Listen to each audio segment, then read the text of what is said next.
Voici Thibaut, agriculteur. Depuis des années, il travaille sur les mêmes cultures avec la même rotation. Pour limiter la compétition des adventices sur ces cultures, il utilise des herbicides. Pour réduire son risque de résistance et assurer l'efficacité de ses traitements, il respecte bien sûr quelques règles de bon sens et des bonnes pratiques, comme respecter la dose conseillée et l'appliquer au bon stade de l'adventice, faire attention aux techniques et aux conditions d'application qui dépendent du type d'herbicide utilisé, et bien sûr, fertiliser après traitement. Thibaut utilise toujours la même stratégie herbicide, et jusqu'à présent, cela a bien fonctionné. Mais aujourd'hui, il constate que ses champs se salissent de plus en plus. Et malgré l'application des herbicides, les adventices deviennent de plus en plus difficiles à détruire. Pourquoi ? L'explication est simple. Il existe dans une population d'adventices de la variabilité génétique. Cette variabilité peut procurer à une infime partie d'entre elles une protection naturelle contre les herbicides utilisés par Thibaut. Elle possède une résistance. C'est pourquoi, quand le même herbicide est appliqué régulièrement, les adventices possédant cet avantage survivent. Le problème, c'est que quand elles se reproduisent, elles transmettent cette résistance à leurs descendants. En plus, elles peuvent se disséminer facilement à cause du matériel agricole ou même du vent. Alors, que peut faire Thibaut pour retrouver des champs propres ?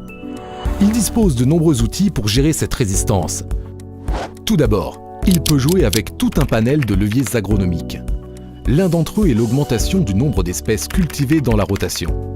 Les différentes adventices témoignent de l'histoire de la parcelle, et donc de la rotation des cultures. Chaque succession de pratiques agit comme un crible sur la flore adventice potentielle. Elle favorise certaines espèces et limite les autres.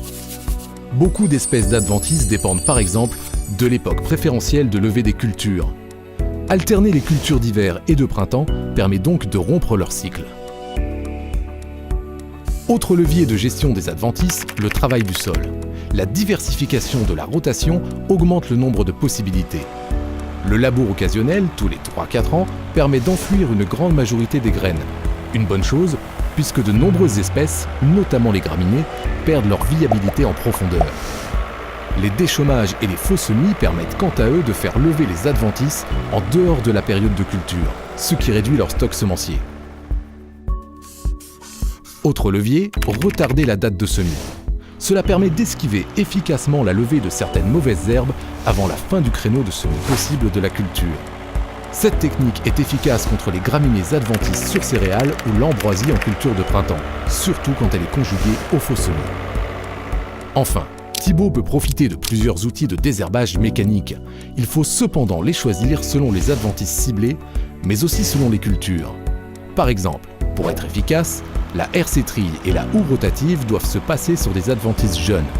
La bineuse, quant à elle, peut se passer plus tardivement dans le cycle.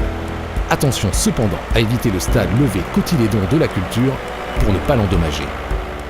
Enfin, il faut adopter le bon réflexe, nettoyer le matériel agricole dans des situations difficiles ou en prévention.